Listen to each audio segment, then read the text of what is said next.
श्री शिवाय नमस्तुभयम। दोस्तों, आप सभी लोग जानते हैं कि 22 अक्टूबर 2025 यानी बुधवार को पड़ रही है कार्तिक महीने की शुक्ल प्रतिपदा तिथि और गोवर्धन पूजा। और दोस्तों, यह वह तिथि है जो कार्तिक महीने में पड़ने सबसे बड़ी तिथि है, क्योंकि यह कार्तिक महीने में पड़ने वाली है और इसका बहुत ही बड़ा और विशेष महत्व होता है। पूज्य गुरुजी ने कहा है कि अगर कभी भी मौका लग जाए और कार्तिक महीने की गोवर्धन पूजा बुधवार को पड़ जाए तो आप लोगों को सातहरा दूर्वा का उपाय तो अवश्य ही करना चाहिए। इन दोनों का संयोग बहुत ही कम आता है। इसी के साथ में गुरुजी ने अपनी शिव पुराण कथा में बताया है कि इस दिन आपको सात दुर्वा का उपाय तो आपको अवश्य ही करना चाहिए, क्योंकि ऐसा दिन पूरे साल में सिर्फ एक ही बार आता है। और दोस्तों, आप सभी लोग जानते हो कि बुधवार का अगर सबसे बड़ा उपाय है तो बस सातहरा दुर्वा वाला उपाय है। तो दोस्तों, इस बुधवार गोवर्धन पूजा के दिन आप लोगों को इस सातहरा दुर्वा वाला उपाय को जरूर करना है। बहुत सारे लोग होंगे जिन लोगों ने इस उपाय को ना किया हो, मतलब पूरा साल निकल गया, उन्होंने किसी भी दिन इस सातहरा दुर्वा वाला उपाय को ना किया हो। पर दोस्तों, आपके पास एक आखिरी मौका बचा हुआ है जो कि 22 अक्टूबर के दिन है। तो इस दिन आप लोगों को इस वाले उपाय को जरूर कर लेना। भले ही आपने पूरे महीने भर इस उपाय को ना किया हो, पर अगर आपने इस कार्तिक महीने के बुधवार गोवर्धन पूजा के दिन अगर इस वाले उपाय को कर लिया तो आपको इस उपाय को करने का वह फल मिलेगा जिसकी आपने कभी कल्पना भी नहीं करी होगी। इसीलिए आप लोग इस वाले उपाय को एक बार जरूर कर लेना है, ताकि आप लोगों के हाथ से यह मौका ना जा सके और आपको इस उपाय को करने का फल मिल सके। दोस्तों, यह उपाय पंडित जी ने अपनी अभी शिव महापुराण की कथा में बताया है, जिस उपाय को आज हम आपको बहुत अच्छे से समझाने वाले हैं। इस वीडियो को देखने के बाद इस उपाय को समझने के लिए आपको कोई और वीडियो को देखने की जरूरत नहीं पड़ेगी। तो चलिए दोस्तों, उपाय को शुरू करते हैं।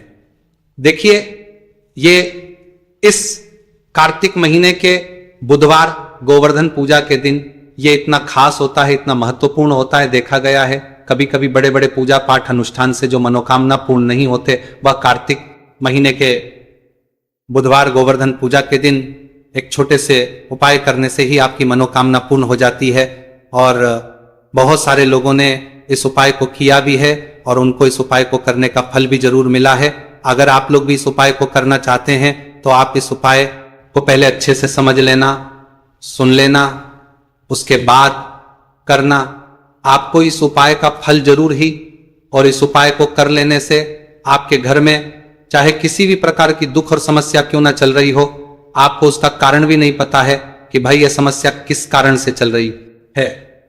उसका कुछ भी कारण हो सकता है, जैसे जैसे पितृदोष हो सकता है या किसी भी तरह का मंगल दोष भी हो सकता है। तो इस दिन आप लोगों को यह वाला उपाय कर लेना है। ये एक ऐसा उपाय है जिस उपाय को अगर किसी विशेष दिन पर किया जाए तो भाई उस विशेष दिन का जो है वह तो मिलता ही मिलता है।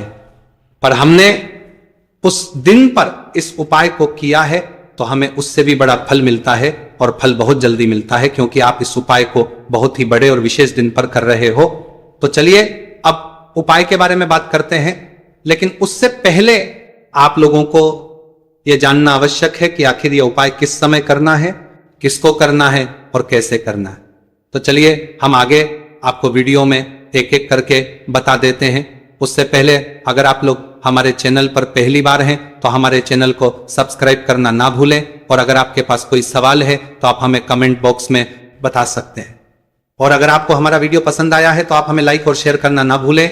और अगर आपको हमारे चैनल की जानकारी चाहिए तो आप हमें फॉलो कर सकते हैं। और अगर आपके पास कोई प्रश्न है तो आप हमें कमेंट बॉक्स में बता सकते हैं। पहली बार आए हैं या फिर मेरी आवाज आज पहली बार सुन रहे हैं तो हमारे चैनल को सब्सक्राइब जरूर कर लेना, और इस वीडियो को करके कमेंट बॉक्स में श्री शिवाय नमस्तुभ्यम ओम नमः शिवाय जरूर टाइप कर देना। तो दोस्तों, इस सात दुर्वा वाला उपाय को हमें इस बुधवार गोवर्धन पूजा के दिन कैसे करना है, किसको करना है, किस समय करना है और कहां पर करना है, ये सारे सवालों के जवाब आपको इस वीडियो में मिल जाएंगे। और जो ये वीडियो देखेगा भाई, उसको सातहरा दुर्वा वाला उपाय जरूर करना चाहिए, क्योंकि इस दिन सात दुर्वा का भी बहुत ही बड़ा और विशेष महत्व होता है। और जब बात आ जाए हल्दी की तो ये सोने पर सुहागा वाली बात हो जाती है, और ये एक बहुत ही बड़ा उपाय हो जाता है इस बुधवार गोवर्धन पूजा का। तो अब दोस्तों, इस सातहरा दुर्वा वाला उपाय को आखिर करना किसको है, सबसे पहले हम लोग वह बात जान लेते हैं। तो देखो, घर की जो बड़ी माताएं बहनें होती हैं, उन माताओं बहनों में से कोई भी एक बड़ी माता बहन इस वाले उपाय को कर सकती है। और दोस्तों, अगर आप चाहें तो अपने घर में से सभी सदस्यों भी इस उपाय को करवा सकते हैं। अगर किसी व्यक्ति की खुद की कोई मनोकामना है, खुद की कोई दुख और परेशानी है जो कि वह अपने लिए ही करना चाहता है इस वाले उपाय को, तो वह खुद अपने लिए भी कर सकता है। बाकी अगर कोई घर में से ऐसा है जो कि अपने पूरे घर परिवार की सुख और शांति के लिए यह वाला उपाय करना चाहता है, तो भाई वो भी करता है। तो भाई है रखराब देखा है जो सकता, उसमें भी कोई दिक्कत वाली बात नहीं है। कहने का मतलब यह है कि इस उपाय को हर सदस्य भी कर सकता है और पूरे घर परिवार के सदस्य के लिए घर की बड़ी माताओं बहनों में से कोई एक माता बहन भी कर सकती है। माताएं बहनें अगर घर में एक घर में बड़ी माताओं बहनों में से कोई एक माताओं बहने से कोई बड़ी माताओं बहनें कोई बात में लेके उपस्थित ना हो या वह यह वाला उपाय ना कर पा रही हो, तो फिर घर का कोई बड़ा सदस्य भी इस 7 हरा दूर्वा वाला उपाय को कर सकता है, चाहे फिर वह पुरुष ही क्यों ना हो, उसमें कोई भी दिक्कत वाली बात नहीं है। अब दोस्तों, जो अगला प्रश्न निकल कर आता है वह यह आता है इसको लेकर कि आखिर इस उपाय को हमें किस समय करना है, सुबह के समय करना है कि शाम के समय करना है। तो देखो, इस वाले उपाय को आप लोग सुबह के समय भी कर सकते हो और शाम के समय प्रदोष काल में भी कर सकते हो।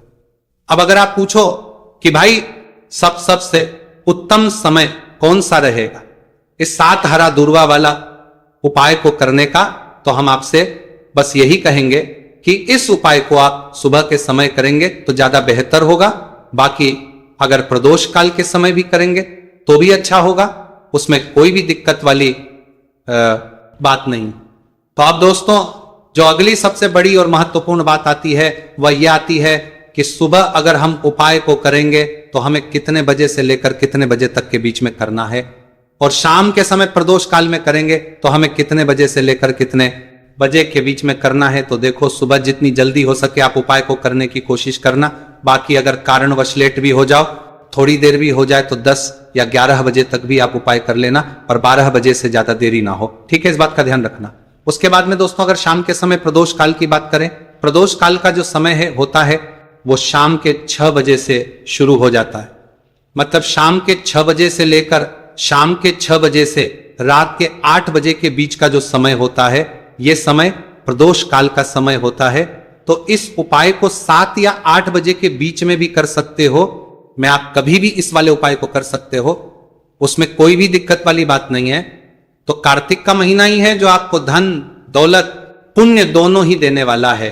कार्तिक के महीने में तुलसी का पूजन करके, श्री हरि विष्णु से जुड़े हुए कुछ उपाय करके आप अपने जीवन की निर्धनता, धन से जुड़ी समस्याएं, कर्जे से जुड़ी समस्याओं को हमेशा के लिए दूर कर सकते हैं। यह वही महीना है जिस माह में भगवान विष्णु योग निद्रा से जागते हैं। भगवान विष्णु को तुलसी अति प्रिय है, इसलिए उनकी पूजा में भी विशेष रूप से हम तुलसी का उपयोग करते हैं। और बिना तुलसी दल के, बिना तुलसी मैया के श्री हरि विष्णु की पूजा और उनका भोग दोनों ही अधूरे होते हैं। इसीलिए कार्तिक के महीने में ऐसा उपाय आपको बताने वाले हैं जिसे करने से श्री हरि विष्णु की असीम कृपा आपको मिलेगी और मां तुलसी से ऐसा आशीर्वाद मिलेगा, जीवन का हर दुख, हर कष्ट, गरीबी, निर्धनता, कर्जे से जुड़ी समस्याएं, सब कुछ ही आपके जीवन से दूर हो जाएगा और सुख, समृद्धि, धन, वैभव, ऐश्वर्य सब कुछ आपको अपने जीवन में आसानी से मिलने लगेगा। तो चलिए बात कर लेते हैं कि कौन सा उपाय है, तुलसी के पौधे में कौन सी चीज आपको रखनी है और इस उपाय को किस समय करना है। देखिए, सबसे पहले तो आपको बता दें कि अगर आपके घर में तुलसी का पौधा नहीं है तो कार्तिक के महीने में एक तुलसी का पौधा अपने घर में लाकर जरूर लगाए, क्योंकि कार्तिक के महीने में जो लोग अपने घर में तुलसी जी का पौधा लाकर लगाते हैं, मां तुलसी का पूजन करते हैं, कभी भी मां तुलसी उनके घर में निर्धनता नहीं रुकने देती है। हमेशा उनके घर में धन की वृद्धि होती है, धन की वर्षा होती है। तो जरूर से तुलसी का पौधा आप कार्तिक के महीने में अपने घर जरूर लेकर आए और अच्छे से आपको मां तुलसी का पूजन करना है, मां तुलसी के पौधे की देखभाल करनी है। और वह कौन चीज है जो आपको तुलसी के पौधे में कार्तिक के महीने 22 अक्टूबर बुधवार गोवर्धन पूजा में रखना है, और कैसे ये चीज रखते ही रातों रात आपके जीवन में चमत्कार होगा और आपके भाग्य का भी आपको साथ मिलेगा। तो देखिए, इस वीडियो में जितने भी उपाय हम आपको बताएंगे सभी उपाय सरल है। देखो, गुरुजी ने कहा है कि बुधवार के दिन आपको 7 हरा दूर्वा वाला उपाय तो अवश्य ही करना चाहिए। वीडियो के अंतिम में आपको उपाय बताया है, आपको करना है। देखो, आगे बढ़ने से पहले वीडियो को एक लाइक जरूर करें। देखो, सबसे पहला उपाय, यदि आपके जीवन में कर्जा बहुत अधिक है, आपके जीवन में संकट बहुत अधिक रहते हैं, आपके ऊपर बहुत अधिक विपदा आ रही है, बार बार आपको अपने व्यापार में और अपने धन में हानि देखने को मिल रही है, यानी कि आपको प्रत्येक कार्य में हानि हो रही है, तो आपको यह उपाय करना चाहिए। इस उपाय को करने के लिए आपको 2 चीजों की आवश्यकता होगी। सबसे पहले है, आप जानते हो, जो कि भगवान गणेश जी को समर्पित होती है, तो आपको वह हरा दूर्वा की आवश्यकता होगी। साथ ही में एक लोटा जल की आवश्यकता होगी। और आप जब भी उपाय को करें, जिस दिन भी आपको करें, तो आपको प्रातः कल सुबह सुबह ही सुबह वह करना है। इस बात का विशेष रूप से आपको ध्यान रखना है, ठीक है। तो आपको एक हरा दूर्वा लेनी है। अगर आधा हरा दूर्वा भी मिल जाती है तो भी कोई दिक्कत नहीं है, बस आपको हरा दूर्वा है। अगर ज्यादा ना मिले तो उस स्थान पर एक हरा दूर्वा भी ले सकते हैं। हरा दूर्वा आपको आसानी से कहानी पर भी मिल जाएगी, बस याद रखिएगा, शुद्ध दूर्वा, और मतलब उसे शुद्ध करके ही उपयोग में लीजिएगा, है ना। तो आपको करना क्या है, एक हरा दूर्वा या एक से ज्यादा भी हरा दूर्वा आप लोग ले सकते हैं। तो एक हरा दूर्वा अपनी ले लीजिए, एक हरा दूर्वा के साथ में आप एक लोटा जल ले लीजिए, और इन दोनों ही चीजों को लेकर शिवाजी के मंदिर पहुंच जाइए। जी के मंदिर पहुंचकर सबसे पहले आप शिवाजी के पास में बैठ जाइए।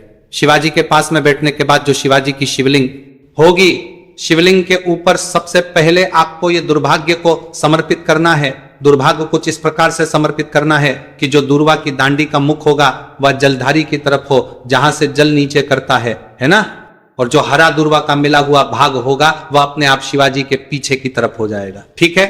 तो इस प्रकार से यह हरा दूर्वा का यह दूर्वा आपको भगवान शिवाजी का शिवलिंग के ऊपर समर्पित करनी है। और जो एक लोटा जल आप अपने साथ लेकर आए हैं, इसी दूर के ऊपर भगवान शिव जी के शिवलिंग के ऊपर एक धारा से आपको समर्पित कर देना है, ठीक है। अब यहां पर देखने बात यह है कि यह उपाय इस व्यक्ति को करना है। जिस व्यक्ति की नौकरी नहीं लग रही हो, जो व्यक्ति परीक्षा में पास होना चाहता हो, तो इस व्यक्ति को अपने हाथों से इस उपाय करना है, तभी उपाय काम करेगा, ठीक है। उपाय को करने के बाद आपको 3 महीने उपाय आपको कब तक करना है, जब तक कि आपकी नौकरी ना जाए। जब तक आप इस उपाय को नियम के साथ करो, आपकी नौकरी जरूर लगेगी। अब बात करते हैं दूसरे उपाय के बारे में। तो देखिए, दूसरे उपाय जो है, देखिए, इस उपाय के लिए आपको मात्र 1 लौंग का जोड़ा लेना है, यानी कि 2 फूल वाली लौंग लेनी है। साथ में आपको मात्र थोड़ा सा शहद लेना होगा, और इसी के साथ में आपको तांबे के पात्र अंदर शुद्ध जल लेना होगा। अब देखिए, इन सभी सामग्रियों को लेकर के आपको भगवान शिव के मंदिर में पहुंच जाना है। देखिए, यह उपाय आप सुबह से लेकर शाम तक कर सकते हैं। तो वह सबसे पहले तो आपके पास जो 2 फूल वाली लौंग हैं, उन्हें आपको शहद के अंदर अच्छे से डुबो है, यानी कि दोनों लौंग पर आपको अच्छे से शहद का लेपन कर देना है। अब आपको जो आपके पास एक लौटा जल है, सबसे पहले तो उसे शिवलिंग पर धीरे धीरे समर्पित करना है, और श्री शिवाय नमस्तुभयम इसका जाप करते हुए समर्पित कर देना है। अब आपके पास जो 2 फूल वाली लौंग है शहद से, उसे आपको शिवलिंग पर अर्पित करना है, और आपको प्रार्थना करनी है कि जीवन में जो रोग की स्थिति है वह समाप्त हो, जीवन के जो संकट और समस्याएं हैं वह सभी समाप्त हो, जीवन से जो कर्ज की समस्या है वह समाप्त हो। इस प्रकार से प्रार्थना करते हुए ये जो 2 फूल वाली लौंग ही शहद संयुक्त इस आपको शिवलिंग पर अर्पित कर देनी है। आपकी जो भी समस्या होगी इस बुधवार के दिन अवश्य ही समाप्त हो जाएगी। तो इस प्रकार से आपको पहला उपाय करना है। अब हम बात कर लेते हैं दूसरे उपाय के बारे में। देखिए, यह उपाय आपके लिए सर्वश्रेष्ठ होने वाला है। देखिए, इस उपाय है खंडित नहीं होने चाहिए, इस बात का ध्यान रखिए। और इसी के साथ में आपको एक तांबे के पात्र के अंदर अपने घर से शुद्ध जल ले लेना है। अब दोस्तों, इन सभी सामग्रियों को लेकर के आपको सीधे पहुंच जाना है भगवान शिव के मंदिर में। देखिए, इस उपाय को भी आप सुबह भी कर सकते हैं और शाम के समय में भी कर सकते हैं। दोस्तों, इन सकते देखिए, भगवान शिव के मंदिर में पहुंचने के बाद आपके पास जो 5 हरे मूंग हैं, उनमें से पहला जो हरा मूंग है, आपको शिवलिंग के सामने जो नंदी महाराज होते हैं और उनका जो पैर उठा हुआ होता है, वहां पर आपको पहला हरा मूंग समर्पित करते हैं और आपको इसका जाप कर लेना है। फिर आपको दूसरा हरा मूंग लेना है और शिवलिंग पर जो श्री गणेश जी वाला स्थान होता है, वहां पर आपको यह दूसरा हरा मूंग समर्पित कर देना है, यानी कि शिवलिंग के सीधे तरफ आपको यह दूसरा हरा मूंग समर्पित करना है। और फिर आपको ओम गण गणपते नमः या फिर ओम श्री गणेशाय नमः इसका जाप कर लेना है। तीसरा, हरा मूंग का दाना आपको भगवान शिव की सबसे प्रिय पुत्री माता अशोक सुंदरी वाले स्थान पर समर्पित करना। शिव की जो जलाधारी होती है, जहां से जल बह करके आता है, उसी जलाधारी के बीच में जो कहीं कहीं उठी हुई लाइन होती है सांप की आकृति के रूप में, वहीं पर आपको तीसरा हरा मूंग समर्पित करना है और फिर आपको ओम नमः शिवाय इसका जाप कर लेना है। अब दोस्तों, चौथा जो हरा मूंग है उसे आपको भगवान कार्तिकेय जी का जो स्थान होता है शिवलिंग पर, वहां पर आपको ये चौथा हरा मूंग का दाना समर्पित कर देना है और आप ओम नमः शिवाय इसका जाप कर लेना है। अब दोस्तों, आपके पास जो पांचवा और अंतिम हरा मूंग बचा हुआ है उससे जल के पात्र के अंदर डाल देना है और इस हरे मूंग से युक्त जल से आपको भगवान शिव के शिवलिंग का अभिषेक कर देना है। जल आपको बिल्कुल धीरे धीरे समर्पित करते जाना है और लगातार आपको शिव महापुराण के मूल श्री शिवाय नमस्तुभयम इसका जाप करते रहना है। फिर आपको शिवलिंग के आगे बैठकर, यदि आप अपने बच्चों के लिए यह उपाय कर रहे हैं, यदि आप अपने बच्चों की बुद्धि, ज्ञान और विवेक के लिए उपाय कर रहे हैं तो उसके लिए आपको प्रार्थना कर लेनी है, या फिर व्यापार में वृद्धि करने के लिए ये उपाय कर रहे हैं तो उसकी कामना करते हुए आपको प्रार्थना कर लेनी है, या फिर अपनी नौकरी के लिए कर रहे हैं, या फिर अपने इंटरव्यू के लिए, या फिर धन की प्राप्ति के लिए कर रहे हैं। जिस भी कामना के लिए आप उपाय कर रहे हैं उसे परिपूर्ण करने के आपको महादेव से प्रार्थना कर लेनी है और फिर आपको वापस अपने घर आ जाना है। पूज्य गुरु जी ने कहा है कि जो भी व्यक्ति इस उपाय को कर लेता है तो यकीन मानिए आपके जीवन की जो सारे संकट, कष्ट और बाधाएं ही वह सभी समाप्त होंगे। अब हम बात करते हैं अगले उपाय की। इस उपाय के लिए आपको एक दीपक लेना है। दीपक आप मिट्टी का भी ले सकते हैं और शुद्ध आटा मढ़कर उसका दीपक भी आप तैयार कर सकते हैं। अंदर गोल बाती का प्रयोग करना है और दीपक के अंदर आपको शुद्ध घी का प्रयोग करना है। इसी के साथ में आपको मात्र एक फूल वाली लौंग लेनी होगी। अब ये एक दीपक और एक फूल वाली लौंग लेकर के सीधा आपको पहुंचना होगा बरगद के वृक्ष के वहां पर। देखिए, सबसे पहले तो आपके पास जो एक फूल वाली लौंग है उससे आपको बरगद के वृक्ष की जड़ में समर्पित करना है।